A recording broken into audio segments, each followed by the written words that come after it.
Trop de travail, trop de routine, il est temps que je fasse une pause et que j'aille m'aérer les neurones. Je pars aujourd'hui dans les parcs naturels régionaux faire des reportages sur un tourisme responsable et durable. Un boulot qui tombe à pic.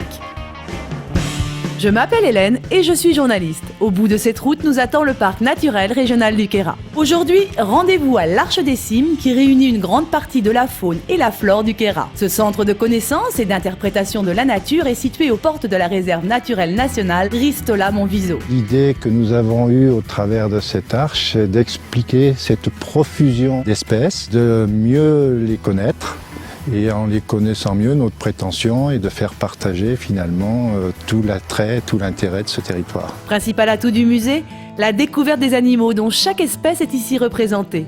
Le nom de l'Arche des Cimes est en effet inspiré de l'Arche de Noé, ce grand bateau qui sauva des eaux toutes les espèces animales. Derrière moi, vous pouvez découvrir des animaux emblématiques de la vallée du Queyras. Le sanglier, le bouquetin, les marmottes, un renard, un loup, un tétralyre et un lagopède. Certains de ces animaux seront plus difficiles à observer dans la nature, mais vous pouvez quand même en voir quelques-uns suivant la période de l'année où vous venez. Pour espérer les croiser, l'idéal étant de venir en automne ou au printemps, saison auquel ils quittent les sommets enneigés pour des altitudes plus clémentes. À l'Arche des Cimes, en complément des animaux naturalisés, un parcours muséographique, ludique et interactif, invite petits et grands à travers de nombreuses animations à comprendre les complexités de la nature, une scénographie à l'image de ce que l'on peut rencontrer à la Cité des Sciences et de l'Industrie. Il y a cette possibilité de découvrir, de toucher par finalement les 5 sens cette nature environnante. La pédagogie du musée fonctionne sur le principe du jeu, alors amusons-nous avec la salamandre de Lanza, une espèce endémique du Montviso,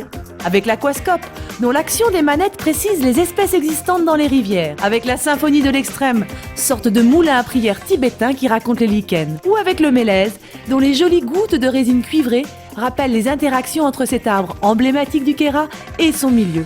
Mais ce n'est pas tout. Au deuxième étage, il y a des cocons où vous pouvez trouver des quiz sonores à l'intérieur. C'est des quiz qui sont sensoriels, vous écoutez des ambiances qui vous révèlent votre ressenti au sein de la nature. L'animation qui plaît le plus dans le musée, c'est celle, je pense, des Prairies fleuries, où on peut écouter des contes dans plusieurs langues, en français, en anglais et en italien. Quant à moi, ce que j'ai préféré, c'est la lanterne magique, dans laquelle le cingle plongeur, petit oiseau protégé, plonge se nourrir dans le torrent. On ne s'en lasse pas. Fini de jouer, il est temps de reprendre la route vers un autre rendez-vous, une nouvelle destination.